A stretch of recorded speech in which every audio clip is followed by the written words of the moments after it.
Oh, yeah. Got it from me.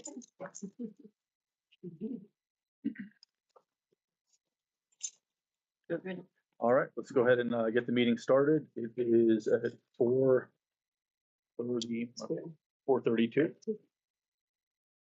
We'll start with the Pledge of Allegiance. Pledge of Allegiance To the flag of the United States of America and to the republic for which it stands, one nation, under God, indivisible, with liberty and justice for all. All right, so let's open it up to public comment, which I don't believe we have any public comment at this time, but nobody wants to call in from from deep space. We will be listening. Let's move on to our consideration of minutes, or should we get to your presentation first? Do you have somewhere to go? No, I'm here for the duration. You're here for the duration, okay. All right, sounds good. Thank you. Yeah. All right, so we'll do the consideration of minutes for the October 7th, 2025 meeting. I'll make a motion to approve the minutes from the October 2nd, 2025 regular meeting. I will second that motion. Favor? All right, so let's move on to the reports, and we'll turn it over to the superintendent's report. Meredith. Okay. More docs is working. So we had our first student leadership team meeting on the 22nd of October, and in that meeting, students talked about how they want to work together, the role of the leadership team, and talked about what makes great schools, so that we could start shaping goals for the upcoming year. And we will meet again next week to better understand individual leadership strengths and hopefully finalize our goals. It is budget season. We had the public hearing on the SAU budget yesterday, and all of our boards will either complete or begin their budget work this month. I won't belabor that. Fun lies ahead. Our weather letter will be going out tomorrow because November, as we've seen the last couple days, can be the start of snow season here in New Hampshire. We've seen our flurries. If we have weather conditions that make the roads unsafe for travel, we will use the first 3 days as traditional snow days. If we need additional days beyond that, we will move to remote learning. Joint Board Communications Committee held its first meeting on the 29th of October and will be sending out their first newsletter for the year on November 21st. And then I just noted that we expect it to be another very busy legislative season. The New Hampshire School Board Association is doing a preview of legislation sometime in mid-December, so we'll know a lot more at that point, but we will plan for a meeting with legislators in the new year. That is it on my report. All right, great, thank you. And let's turn it over now to, we'll turn it over to you, Shay. Okay, I'm gonna the slides. Sure. Yep.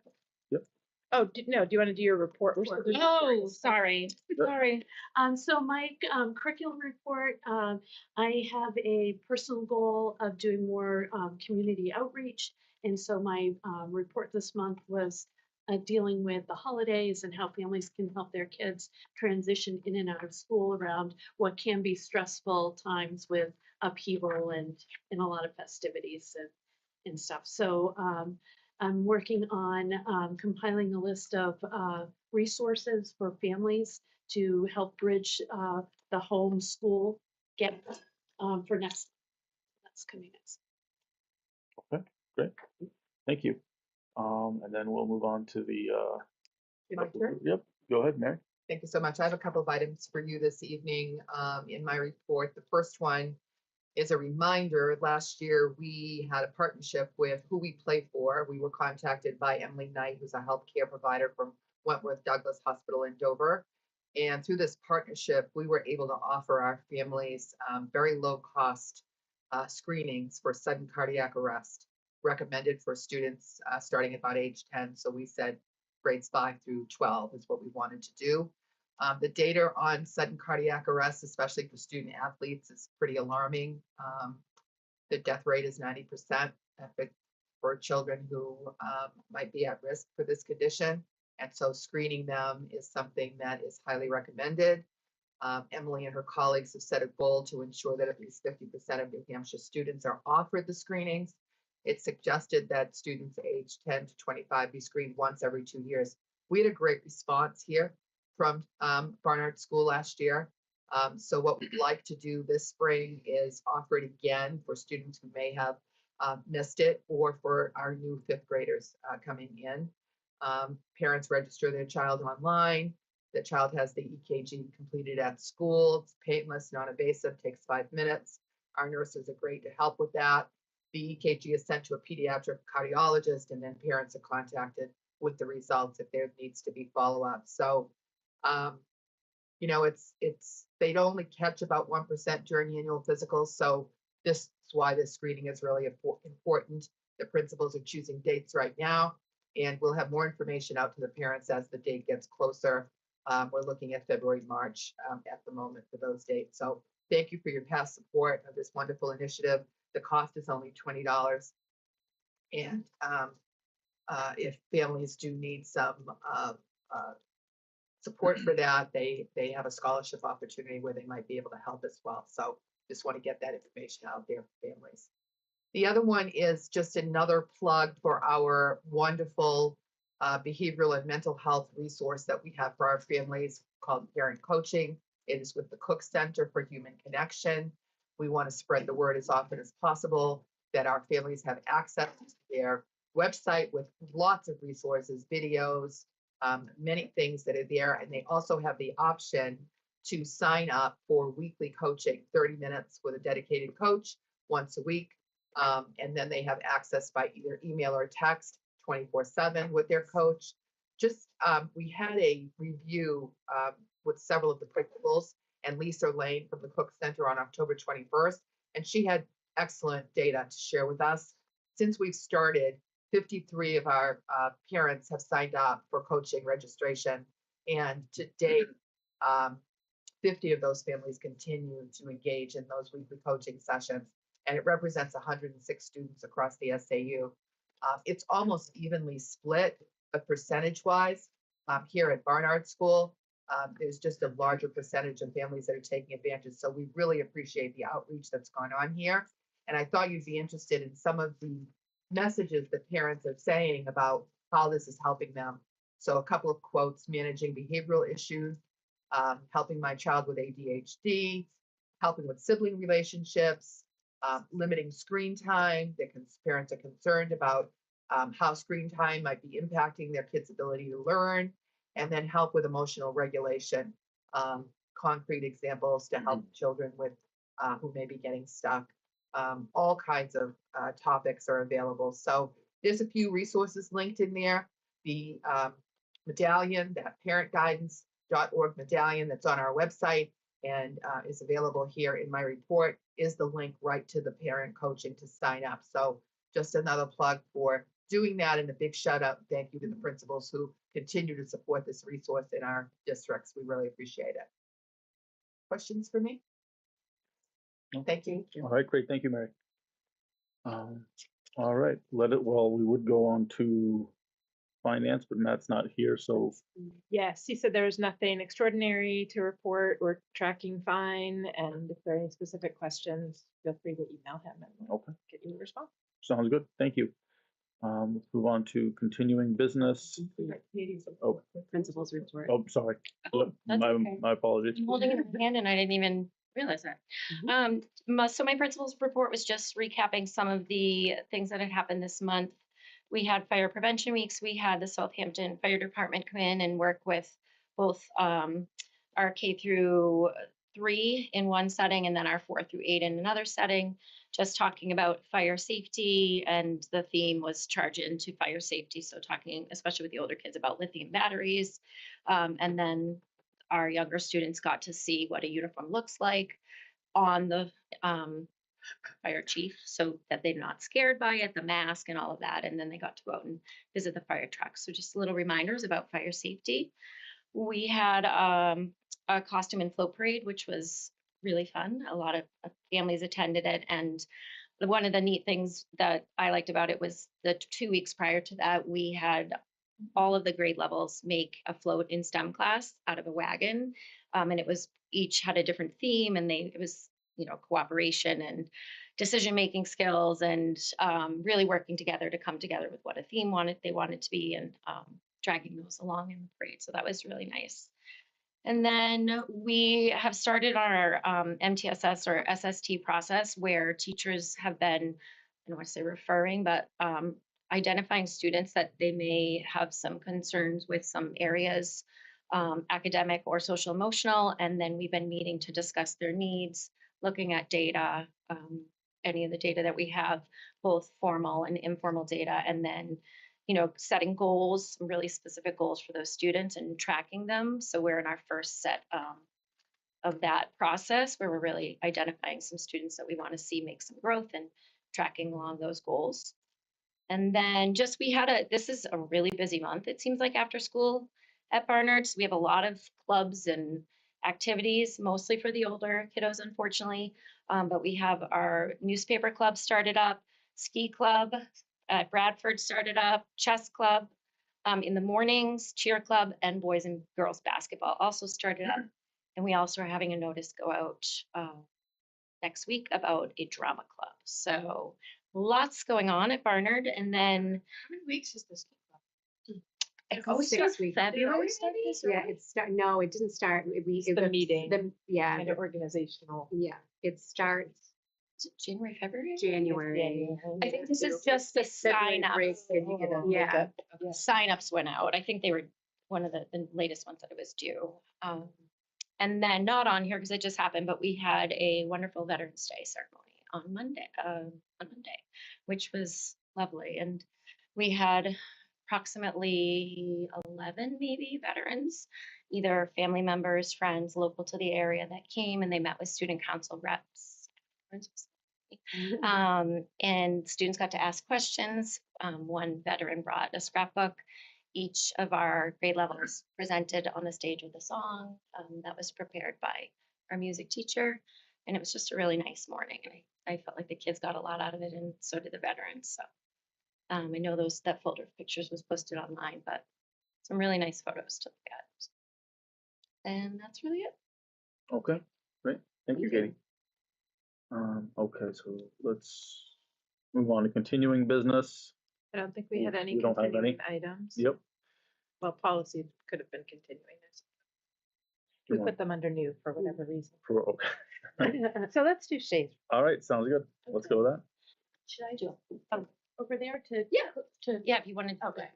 or I can go over there and I'd move further, Lauren. Oh, yeah. As far as I can go. only tough. As I go through it, I mean, we're a small group, interrupt questions if I go too fast, just tell me to slow down. So the data. So it's the New Hampshire State Assessment, and every grade from 3 through 8 in ELA, English Language Arts, and math are tested in June, or May of June, and then science here grades 5 and 8, and then also the high school grade 11. And the assessments provide data on student progress towards mastery of the state standards and are used to help guide instruction and support school initiatives. Just a reminder of the proficiency levels. Level 3 is the target. That would be on grade level, meeting grade level standards. Grade 4 is exceeding. Level 2 students can usually master the grade level standards with significant supports. And then our level 1 students aren't quite there yet. As I go through this, just remember how small your grades are, and 1 or 2 students in any of the different levels can skew results, right? And I did my best to present what the data shows, also being mindful of confidentiality too, and trying not to identify students. So your school-wide assessment proficiency looks very good. You have, so the red is level 1, yellow is level 2, your green and your blue. Green's level 3, blue is level 4, and that's really where we like to see our students. So that's at or above grade level standards.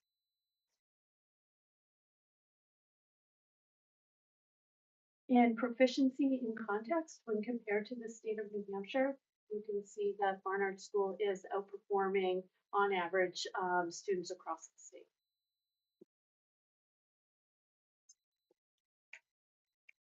And this is ELA, math, and science grade-wide. So Barnard School proficiency by grade in ELA compared to the state of New Hampshire, starting in grade 3 and then going all the way up in grade 8. Grade 6, 100% of students in grade 6 were proficient in ELA last year. So these are last year's students.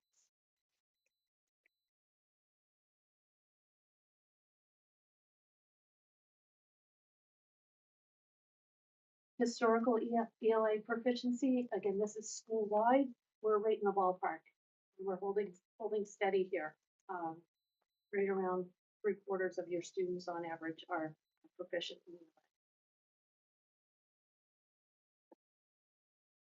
ELA. And then here we have the math. And there's some concern. I was just at a curriculum directors meeting this morning, and the talk statewide is around math scores, right? And why are math scores not statewide not really improving? And you can see mixed depending on which grade it is. I'm still doing very well compared to the state. But those discussions are happening, and we're trying to pull apart the standards. It looks like geometry, statistics and probability, and expressions and equations are 3 weak areas across the state.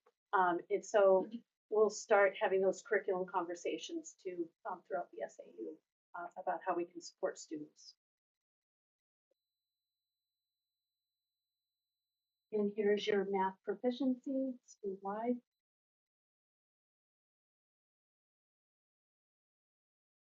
Two-thirds.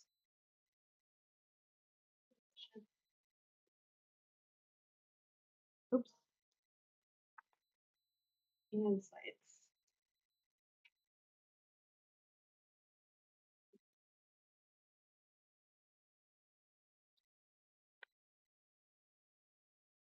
And your historical science proficiency school-wide. And then there's quite a bit of movement because we're only looking at grades 5 and 8, and those grades change every year.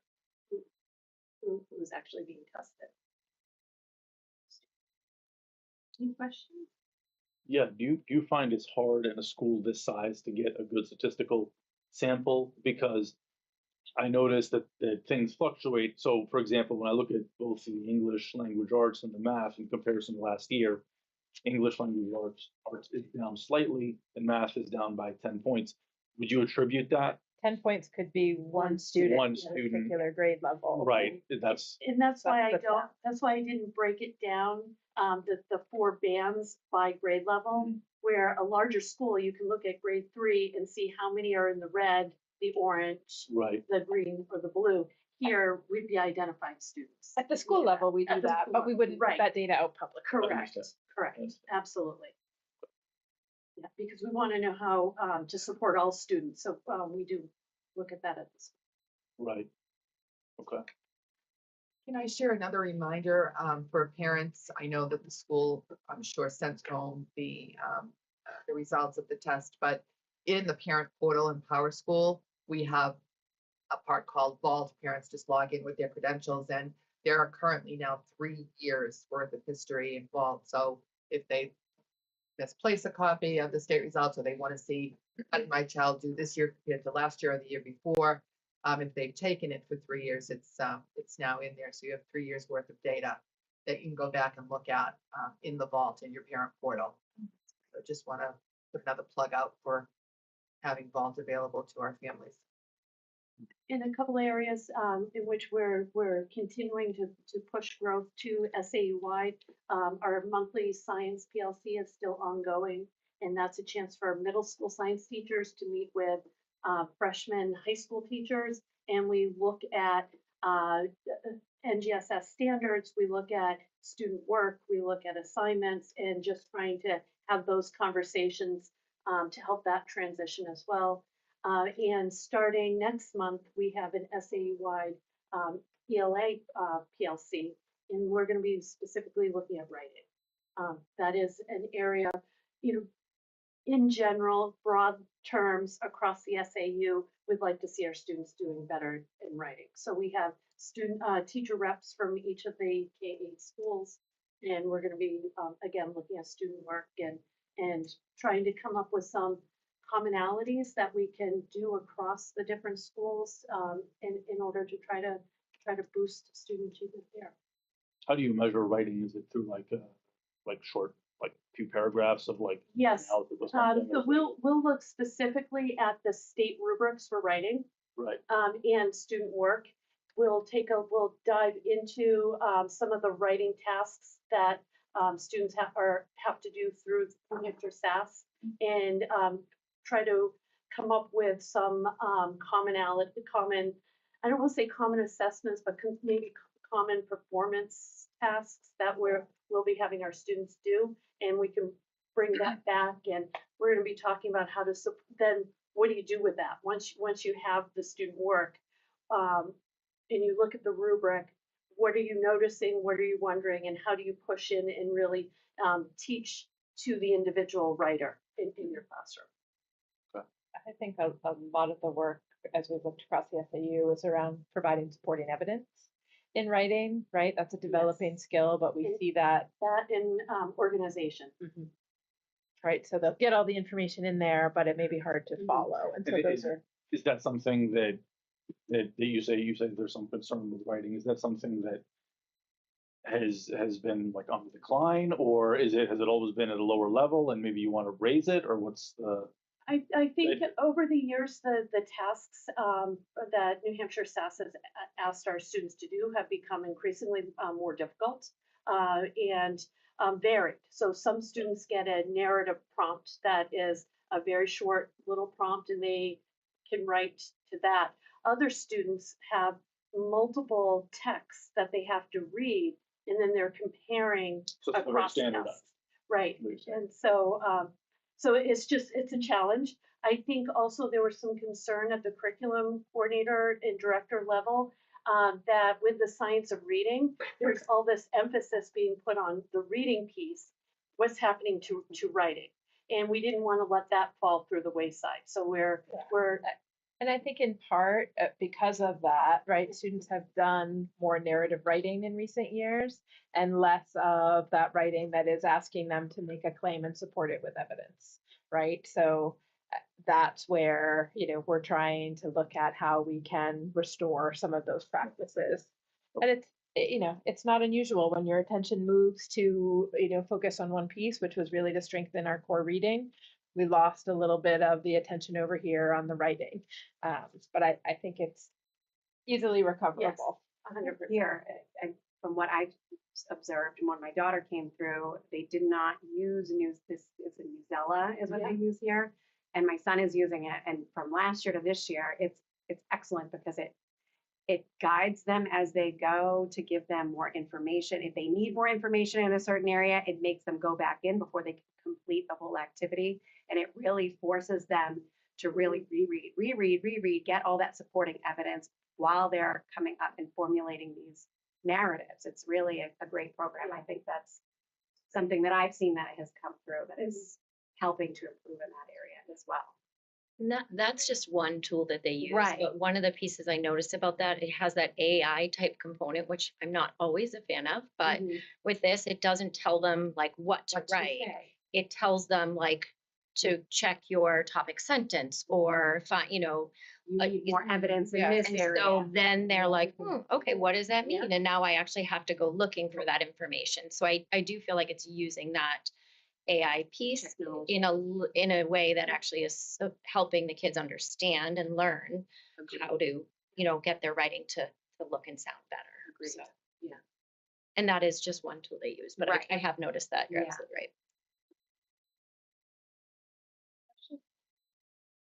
No. No. Thank you. Great. Okay. And All right. thank you. So thank you for that. And For you. So I was perfect. let's go on to a policy second reading and adoption. Yes, so these 13 policies were in your packet last month. They are not required by law policies, but recommended policies reviewed by the policy committee at their summer meeting, I believe.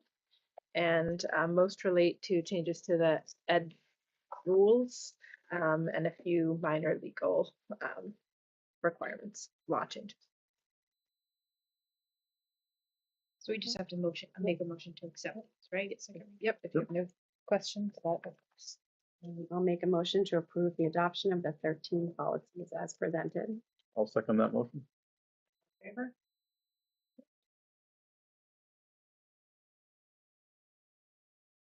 All right, let's move on to the Barnard Family Handbook updates. That is why I'm opening right now. So there were 2 updates that we were added in. I just want to get to them. One was on McKinney-Vento, and the other was on, okay, so the one was under the field trips and excursions tab. And what was added, it was a notice regarding IEP services during special school activities and field trips. So I can read the notice that we added in. It said, please note that individualized education program IEP services may be temporarily paused when students participate in curriculum-related field trips, school assemblies, or scheduled assessments. These events are considered part of the instructional day and may take precedence during their occurrence. IEP services will resume as scheduled once the student returns to the regular instructional setting. That was added into that section. I actually believe I added that in also under student services. Yep, I think I added it in both places. The same piece verbatim. And then the next piece. Well, we don't have the page because there's no page. It's all in That might the. be why. It's all in the tabs, which is. Oh, it's the beginning problem. of pupil services. Thank you. I've already passed that. Okay, so under pupil services, the McKinney-Vento Act. Do you want me to read what it says? Hold on. I can tell it. Paraphrase. Basically just letting people know that the McKinney-Vento Act is here, and it's regarding living situations of families. So families that are either living in a shelter, motel, or campground, living in a car or park or doubled up, may qualify for McKinney-Vento, and they are entitled to receive free and appropriate public education, FAPE, and be enrolled into our school immediately. And if they, let me see, they're enrolled in the local school. Yeah, so basically if they are in any of those situations, they can remain at Barnard School if they qualify for the McKinney-Vento Act. In the town or outside of the town? And so it depends. If they, And then they get displaced. yeah, so if they had a residence here and they were originally enrolled here and then they're displaced, right? I'm understanding that correctly. Yeah. So Yeah. if we have a student that then has to, take up double up or live in a hotel or something in another surrounding town, they do have the right to stay at this school if they qualify. Typically, there's a best interest determination meeting, and both towns would participate in that meeting to determine what's in the best interest of the child. Oftentimes, staying in their school where they're comfortable and that, they have relationships is in their best interest if we can make that happen. Once they secure housing in another area. At the end of that school The end year. of End of the school year, yeah, permanent housing. Yes. So those were the 2 pieces that were added and updated. Okay. All right. Annalise Dunn is the liaison for McKinney-Vento here at Barnard, who's our SAU-wide social worker. Her information is put in there as It's well. in there as well, yeah, I saw that. Thanks, Katie. I'll make a motion to approve the updated Barnard Family Handbook for the 2025-2026 school year. I'll second.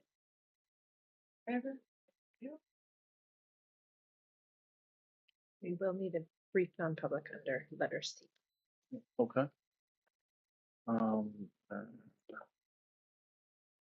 will make a motion for a roll call to enter non-public session under RSA 91-A3 at 5:05 PM. A3 to what letter? C. I'm sorry. C. I'll second that. Good timing. 5:01.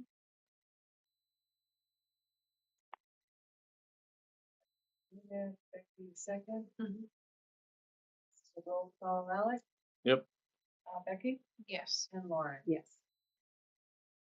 Just shut this.